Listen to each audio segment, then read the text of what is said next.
Good evening, everybody. My name is Dale Wisely. I'm a clinical psychologist, have been for about 38 years, retired from practice, but now active in community psychology and mental health issues as an educator and advocate. And part of my work has always centered on preventing suicide and other kinds of self-harm. And I want to thank you for tuning in. It shows you're here because you care and you're interested and you want to be able to help. And so what I hope to do during this talk, which will be brief, is to just quickly describe why it's fair to say that we are in a national public health crisis right now. We really have at least two. One is the pandemic and the other is rising suicide rates, and we'll talk about this. But then I want to quickly focus on how ordinary people may be able to help prevent suicides among their friends and their families and their neighbors. And when I say ordinary people, I mean people who are not trained as healthcare providers or mental health professionals. I think that's going to be one of the keys to making things better or bringing suicide rates back down, is for people to be empowered to talk to the people that they know who they're worried about. And then I want to especially focus on how to do that, how to talk to people, how to ask questions, why we should do that, and how to do that. So that's what we hope to get accomplished in this time together.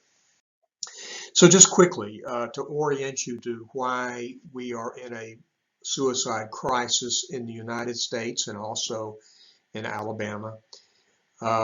Suicide rates peaked out in the United States during the Great Depression, and I think many of us have heard about that over the years when we studied history. Suicide rates in the United States, and rates, by the way, a suicide rate, you see these numbers here for all these different time periods. A suicide death rate is the number of deaths by suicide in a year per 100,000 people. That's where that number comes from, those numbers. So peaked out during the Great Depression, went down pretty sharply during the few years of World War II. That may have been some sort of common sense of purpose in the United States. Everybody sort of involved in the war effort. After World War II ended, suicide rates kind of steadily were climbing. And then there was actually a couple of decades where suicide rates, after rising, started to go down. And now we're getting into kind of recent memory for many of us. Suicide rates were going down as late as the year 1999 or 2000, and since then have been rising again, and rising fairly sharply. And if you're wondering why the last year that I'm showing you here is 2019, it just takes a couple of years to get the data. So it will be a couple of years before we get 2020 data, for example. But as you can see, we've had a significant increase after a period of decline in suicide rates. And then just a few more numbers before we are going to quickly move on to what we can try to do to address this problem as just ordinary folks, is we're losing 48,000 Americans every year to suicide. And in Alabama is usually about in the middle of the states. I think this year, 2019, we're like number 26, I believe. 840 people lost to suicide just in 1 year, 2019. The big concern, though, there, as I showed in the previous slide, is the rates of increase. So just in the last 10 years, there's been a 21% increase in suicide. You cut across all demographics. But look at young people. So age 15 to 24. I'm skipping one there. Age 15 to 24. Suicide rates went up 39% in 10 years. Those are our teenagers, those are our college age students. Now that's an alarming increase, 39% in 10 years. Suicide now is tied more or less with motor vehicle crashes as the leading cause of death in people aged 15 to 24. It's historically been second or third. Now it's number one. It's basically tied with motor vehicle crashes. Motor vehicle crashes, car wrecks, as a cause of death in young people, those have been going down. Cars are safer, other things have happened, but suicide rates are going up. So now they're basically tied. So we lose teenagers and college-age students to suicide more than anything else, with the possible exception of car accidents. But look further at this. People aged 25 to 34, the next age group, we've had a 34% increase. But look at the rate of increase, the increase in 10 years of children dying by suicide, 5 to 14. That's gone up some 117%. Now, I'm quick to say, the younger you are, the younger a person is, the less likely they are to die by suicide. Suicide rates increase with age as a general rule. So children still have the lowest suicide rates by far, but the rate of increase has basically doubled in 10 years. So that's a terrible concern. Still low numbers, but rising more rapidly than just about any other age group. But overall, young people seem to be particularly affected by increases in suicide rates in the last 10 years or so.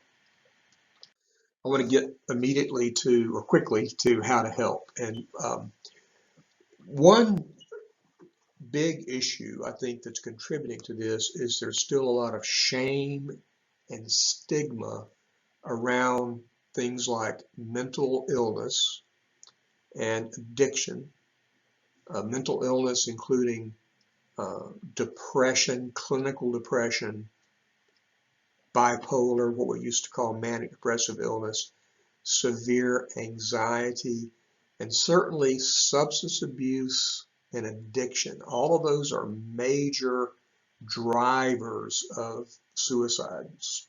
And in order to prevent suicide, we have to do a better job of taking care of people who are struggling with emotional and behavioral disorders. These are major public health problems. And y'all, no one is immune to these. No one. I think part of the reason we still have a stigma is that people just kind of imagine that they can never get these problems, or their families or their children can't, and they're just mistaken. So we have to do more. So what can we practically do? Well, we can speak up anytime we hear someone speak in a disparaging way of someone who's depressed. We can require or demand that our policymakers, our people in government, pay attention to this issue. We can ask politicians what it is they plan to do or to advocate for. So that's a big topic, but we all have to try to do our part to reduce the shame associated with this. One very practical matter is if we are concerned someone might be suicidal, then we need to reduce their access to firearms. People often say, well, if someone's suicidal, it doesn't matter whether they have access to a gun or not, because if they want to kill themselves, they'll find a way. That's an extremely dangerous attitude, frankly, and it's misleading. Firearms as a method of suicide are particularly lethal. They don't require, if you have access to a if you have the impulse to die by suicide, and you have an access to firearm, there's very little time and very low chance of survival. For any other method people might have available to them to harm themselves, it typically takes more time to prepare, to get ready, to do the things you have to do. And the more time there is, the less likely the person will ultimately die by suicide. Someone may call, someone may come, you may just have a moment to think about it, and something may inspire you to stay alive a little bit longer. So time is so important. Putting time between the impulse to die by suicide and the means, the actual attempt, that time is essential. So we should reduce access to firearms as much as we possibly can. The other thing is to be aware of crisis intervention services. So for example, in Birmingham, here are 4 examples. The Crisis Center, which has been in operation for a long, long time in Birmingham. I served on their board of directors for a long time. They have help available by telephone, by text, by other means, 24 hours a day. 205-323-7777. And by the way, on the page at which you found this video, and a link you'll see at the end of the video will send you to this page where you can see these resources. So you can print them out or do what you'd like to do with them. The National Suicide Hotline is 800-273-8255. Hospital emergency departments will often receive people who are in a suicidal crisis. If you know someone is suicidal or you're worried about them, you can accompany them to a hospital emergency department. And then if you have someone, particularly someone who says, I'm going to kill myself, I'm going to do it soon, that's typically a 911 call. So those are examples of things that are available to us for crisis intervention service.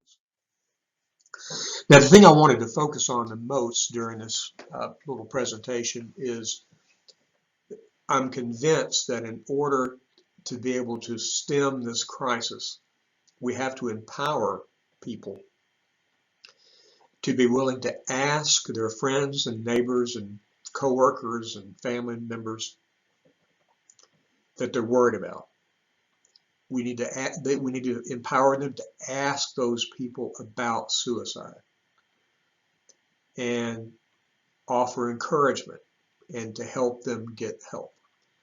So the idea behind this is that there's not nearly enough mental health care providers to deal with this problem.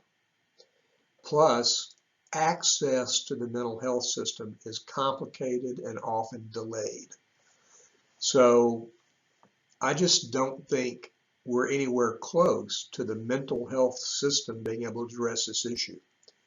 We need to empower caring lay people to reach out to people they're concerned about and talk to them, ask them questions. And so for most of the rest of our time, that's what this is going to be about. Now, people worry.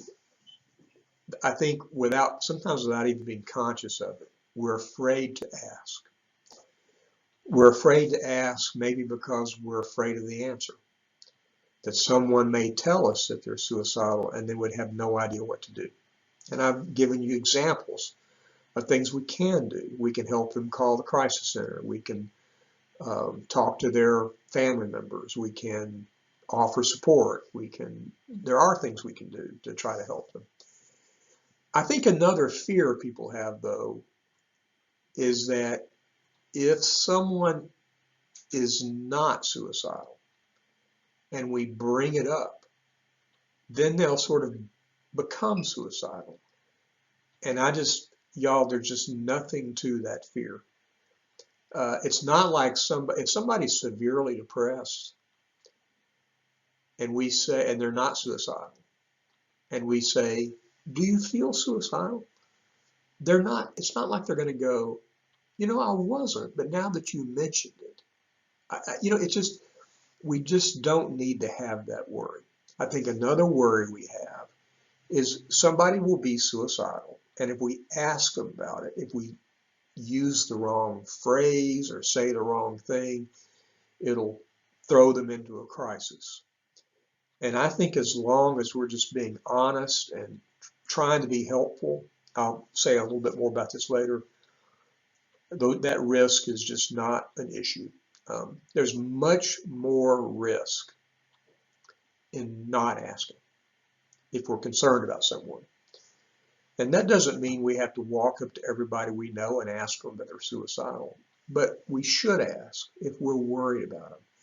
If we see signs of sadness and depression, there's all kinds of information you can find from good sources about symptoms of depression, But if we're worried about someone, we should really pay attention to what our hearts are telling us and be willing to ask.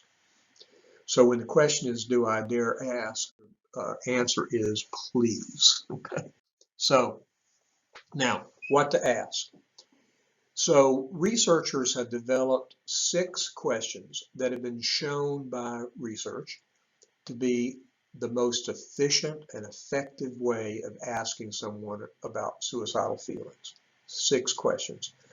Now I'm going to get a little bit later, into if you're in a situation where you are worried about somebody, are you supposed to remember these questions? I don't know that I could, frankly. So I'll talk to you about how to handle that. But this is called the Columbia Protocol. And on the resource list on the web page at the link I'm going to show you at the end, you can find where to find these questions again when you need them. So these are questions that have been shown to help uncover suicidal feelings by lots of research. Have you wished you were dead or wished you could go to sleep and not wake up? Second question, have you actually had any thoughts about killing yourself? So the first one, is a little bit about what we sometimes call passive suicidality, being passively suicidal. Like someone who just wishes they were dead, wish they would never wake up. So that's a little bit milder, right? A little bit less, it's concerning, but as we go through these, we're going to kind of go into more severe or significant problem. Have you actually had any thoughts about killing yourself? So that's taking a little bit further into thoughts about actually acting on thoughts. Now, if the person says no to both of those, you can skip the questions I'm about to go over and go to the last question. If the person says yes, just continue asking these questions.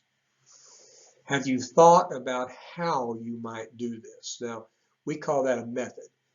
And in psychology and psychiatry, we know that if someone who is suicidal progresses to the point they're thinking about how they would do it, that's an indicator of more severe suicidal risk.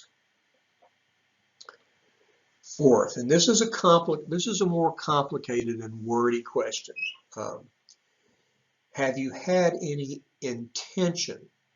Let me stop. So we're going from thoughts about dying to something more severe, thoughts about killing oneself, to something more severe, thinking about how you would do it. And now the next step is the intention to do it. Have you had any intention of acting on these thoughts of killing yourself? As opposed to you having the thoughts, but you definitely would not act on them.